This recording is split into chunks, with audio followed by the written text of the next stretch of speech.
किसी शहर के रेलवे स्टेशन पर एक भिखारी रहता था। वो वहां आने जाने वाली रेलगाड़ियों में बैठे यात्रियों से भीख मांगकर अपना पेट भरता था। एक दिन जब वह भीख मांग रहा था तो सूट बूट पहने एक लंबा सा व्यक्ति उसे दिखा। उसने सोचा कि यह व्यक्ति बहुत अमीर लगता है, इससे भीख मांगने पर यह मुझे जरूर अच्छे पैसे देगा। वह उस लंबे व्यक्ति से भीख मांगने लगा।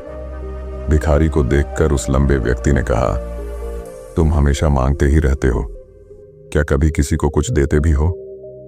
भिखारी बोला, साहब मैं तो भिखारी हूं, हमेशा लोगों से मांगता ही रहता हूं, मेरी इतनी औकात कहां कि किसी को कुछ दे सकूं। लंबा व्यक्ति बोला, जब किसी को कुछ दे नहीं सकते तो तुम्हें मांगने का भी कोई हक नहीं है। मैं एक व्यापारी हूं और लेन देन में ही विश्वास करता हूं। अगर तुम्हारे पास मुझे कुछ देने को हो तभी मैं तुम्हें बदले में कुछ दे सकता हूं। इतना कहने के बाद वह लंबा आदमी ट्रेन में बैठकर चला गया। इधर भिखारी उसकी कही गई बात के बारे में सोचने लगा। उस लंबे व्यक्ति के द्वारा कही गई बात उस भिखारी के दिल में उतर गई। वह सोचने लगा कि शायद मुझे भीख में अधिक पैसा इसीलिए नहीं मिलता क्योंकि मैं उसके बदले में किसी को कुछ दे नहीं पाता हूं। लेकिन मैं तो भिखारी हूं, किसी को कुछ देने लायक भी नहीं हूं। लेकिन कब तक मैं लोगों को बिना कुछ दिए केवल मांगता ही रहूंगा? बहुत सोचने के बाद उस भिखारी ने निर्णय किया कि जो भी व्यक्ति उसे भीख देगा उसके बदले में वह भी उस व्यक्ति को कुछ जरूर देगा। लेकिन अब उसके दिमाग में यह प्रश्न चल रहा था कि वह खुद भिखारी है तो भीख के बदले में वह दूसरों को क्या दे सकता है। इस बात को सोचते हुए 2 दिन हो गए, लेकिन उसे अपने प्रश्न का कोई उत्तर नहीं मिला था। तीसरे दिन जब वह स्टेशन के पास बैठा हुआ था तभी उसकी नजर कुछ फूलों पर पड़ी जो स्टेशन के आसपास के पौधों पर खिल रहे थे। उसने सोचा, क्यों ना मैं लोगों को भीख के बदले कुछ फूल दे दिया करूं। उसको अपना यह विचार अच्छा लगा और उसने वहां से कुछ फूल तोड़ लिए। अब वह ट्रेन में भीख मांगने पहुंचा। अब जब भी कोई उसे भीख देता तो उसके बदले में वह भीख देने वाले को कुछ फूल दे देता। उन फूलों को लोग खुश होकर अपने पास रख लेते थे। अब भिखारी रोज फूल तोड़ता और भीख के बदले में उन फूलों को लोगों में बांट देता था। कुछ ही दिनों में उसने महसूस किया कि अब उसे बहुत अधिक लोग भीख देने लगे हैं। वह स्टेशन के पास के सभी फूलों को तोड़ लाता था। जब तक उसके पास फूल रहते थे तब तक उसे बहुत से लोग भीख देते थे, लेकिन जब फूल बांटते बांटते खत्म हो जाते तो उसे भीख भी नहीं मिलती थी। अब रोज ऐसा ही चलता रहा।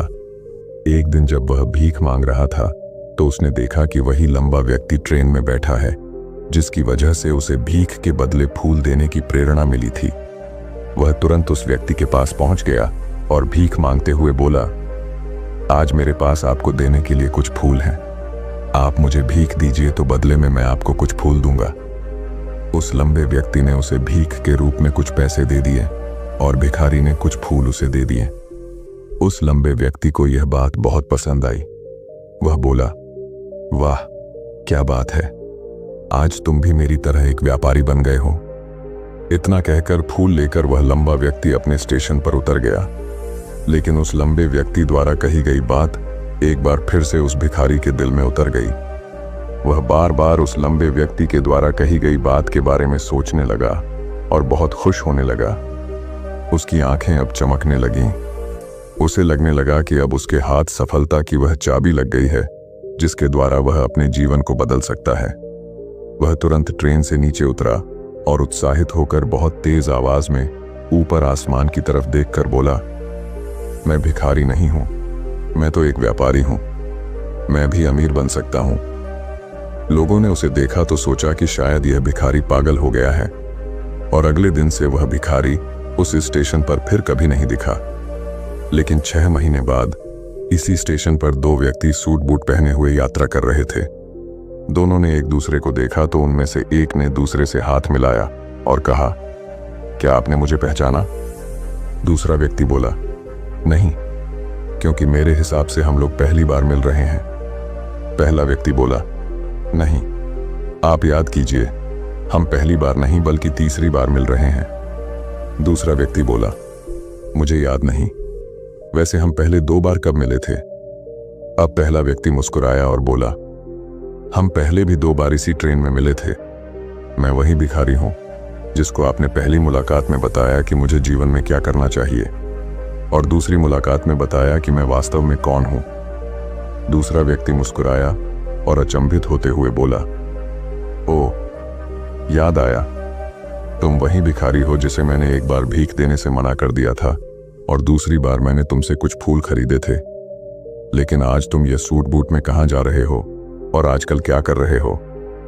तब पहला व्यक्ति बोला, हाँ, मैं वही भिखारी हूं, लेकिन आज मैं फूलों का एक बहुत बड़ा व्यापारी हूं और इसी व्यापार के काम से ही दूसरे शहर जा रहा हूं। कुछ देर रुकने के बाद वह फिर बोला, आपने मुझे पहली मुलाकात में प्रकृति का वह नियम बताया था जिसके अनुसार हमें तभी कुछ मिलता है जब हम कुछ देते हैं। लेन देन का यह नियम वास्तव में काम करता है। मैंने यह बहुत अच्छी तरह महसूस किया है, लेकिन मैं खुद को हमेशा भिखारी ही समझता रहा। इससे ऊपर उठकर मैंने कभी सोचा ही नहीं। और जब आपसे मेरी दूसरी मुलाकात हुई तब आपने मुझे बताया कि मैं एक व्यापारी बन चुका हूं। अब मैं समझ चुका था कि मैं वास्तव में एक भिखारी नहीं बल्कि व्यापारी बन चुका हूं। मैंने समझ लिया था कि लोग मुझे इतनी भीख क्यों दे रहे हैं, क्योंकि वह मुझे भीख नहीं दे रहे थे बल्कि उन फूलों का मूल्य चुका रहे थे। सभी लोग मेरे फूल खरीद रहे थे क्योंकि इससे सस्ते फूल उन्हें कहाँ मिलते। मैं लोगों की नज़रों में एक छोटा व्यापारी था, लेकिन मैं अपनी नज़रों में एक भिखारी ही था। आपके बताने पर मुझे समझ आ गया कि मैं एक छोटा व्यापारी हूँ। मैंने ट्रेन में फूल बांटने से जो पैसे इकट्ठे किए थे उनसे बहुत से फूल खरीदे और फूलों का व्यापारी बन गया। यहाँ के लोगों को फूल बहुत पसंद है और उनकी इसी पसंद ने मुझे आज फूलों का एक बहुत बड़ा व्यापारी बना दिया। दोनों व्यापारी अब खुश थे और स्टेशन आने पर साथ उतरे और अपने अपने व्यापार की बात करते हुए आगे बढ़ गए। दोस्तों, इस कहानी से हमें बहुत कुछ सीखने को मिलता है। कहानी में लंबा व्यापारी गिव एंड टेक के नियम को बहुत अच्छी तरह जानता था। दुनिया के सभी बड़े व्यापारी इसी जीवन के नियम का उपयोग करके सफल हुए हैं।